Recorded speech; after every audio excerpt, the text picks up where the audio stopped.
নমস্কার সবাইকে। ডিসেম্বর শেষের দিকে কিন্তু কোথাও ঘুরতে যেতে পারছি না, মন কেমন করছিল, তাই আজকে আমরা বেরিয়ে পড়লাম বোটানিক্যাল গার্ডেনের উদ্দেশ্যে। প্রথমেই আমরা তারাতলা থেকে মিটিয়া ব্রুজ চলে এলাম, সেখান থেকে আমরা বিচালি ঘাট পৌঁছলাম। এই যে আমরা বিচালি ঘাটে পৌঁছে গেছি, এখানে আমাদের টিকিট কাটা হচ্ছে, টিকিট কাটছে, সবাই গল্প করছে, সবার মনেই ভীষণ উত্তেজনা কাজ করছে, কারণ অনেক দিন পরে বেরোনো হয়েছে। এরপরে আমরা আস্তে আস্তে এগোতে লাগলাম ফেরিঘাটের দিকে।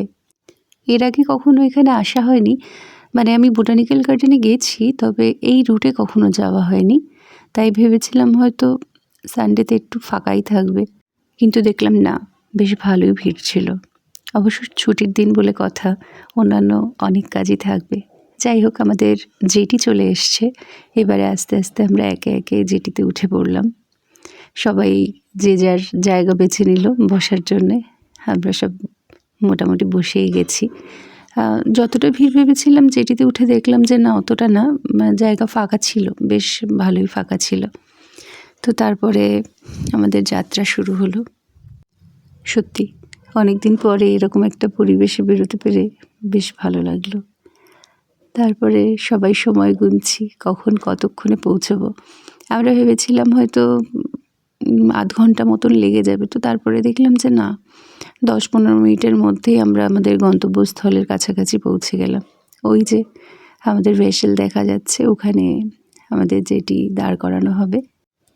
আর সময় যতই এগিয়ে আসছে উত্তেজনা ততই বেশি কাজ করছে, কতক্ষণে নামবো, কতক্ষণে যাব।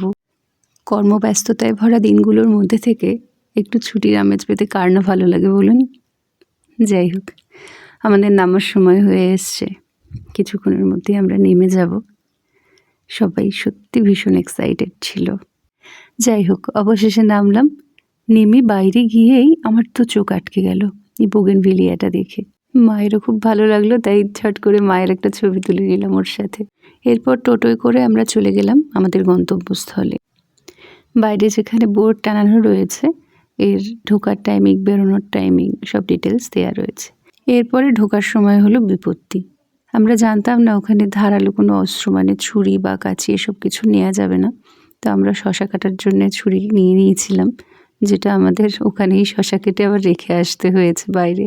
তারপরে আর যাওয়া হয়নি, যদিও সেই গেটে, অন্য গেট থেকে বেরিয়েছি আমরা। যাই হোক, এদিকে যখন ওরা ছুরি কাঁচি নিয়ে কাজ করছে, তখন আমার মা ভাবছে কাজটায় বসবে কি বসবে না। অবশেষে আমরা ঢুকে পড়লাম। তো সত্যি প্রকৃতির চাদরে মোড়া একটি সুন্দর পরিবেশ, যেটাতে ঢুকলেই মনটা কেমন প্রফুল্ল হয়ে যায়। এবার আমরা এগিয়ে যাচ্ছি ওখান থেকে সেই বিখ্যাত বানিয়ান ট্রি, বটগাছের দিকে, যেখানে যেতে যেতে রাস্তাটা এতটা সুন্দর ছিল, মনে হচ্ছিল যেন একটু বসে পড়ি। যাই হোক, আমরা পৌঁছে গেলাম বানিয়ান ট্রিয়ের কাছে। সেখানটায় দেখলাম, কিছুক্ষণ ঘোরার পরে ওখান থেকে আবার কিছুটা এগিয়েই দেখা পেলাম সেই পদ্মপাতার, যেটি নাকি 30 কেজি পর্যন্ত ওজন বহন করতে পারে। আমার মা আর শাশুড়ি মা তো দেখে অবাক, তাদের একটু ফটো তুলে নিলাম। সত্যি প্রকৃতি তার অপরূপ সৌন্দর্য দিয়ে কত বৈচিত্র্যময় করে তুলেছে না আমাদের এই পৃথিবীকে। এরপর কিছুটা হেঁটে আমরা একটি সুন্দর জায়গা বেছে নিয়ে খাবার দাবার নিয়ে বসলাম। আমরা বাড়ি থেকে রান্না করে নিয়ে গেছিলাম। তারপরে সবাই মিলে খেতে বসলাম। ওই যে দূরে আমার মা আবার বেঞ্চিতে বসে আছে, মা নিচে বসতে পারে না বলে। খাওয়া দাওয়া সেরে একটু বসলাম, সব বাচ্চারা খেলছে। আর ওই যে দূরে আমাদের দুজন চলে গেছে বিছানা করতে, তারা একটু শোবে, ভাত ঘুম দেবে। যাই হোক, শুয়ে পড়েছে অলরেডি তারা। আমরা তখন আর কি করব, তখন আমরা নিজেরা একটু আশেপাশে ঘুরছি, ফটো সেশন চলছে, সবাই ঘুরছি ফিরছি। বাচ্চারা ক্লান্ত হয়ে গেছে, ক্লান্ত হয়ে মোবাইল দেখতে বসে পড়েছে। অনেক কষ্টে বুকে ঝুঁকে তাদেরকে ওঠানো হলো। তারপরে সব শেষে আমরা একটি গ্রুপ ফটো তুললাম। গ্রুপ ফটো তোলার পরে কিছুটা ঘুরে লাস্টে চা খেয়ে তারপরে আমরা আমাদের গন্তব্যস্থল অর্থাৎ বাড়ির দিকে আবার রওনা করলাম। বেশ ভালো কাটলো দিনটি।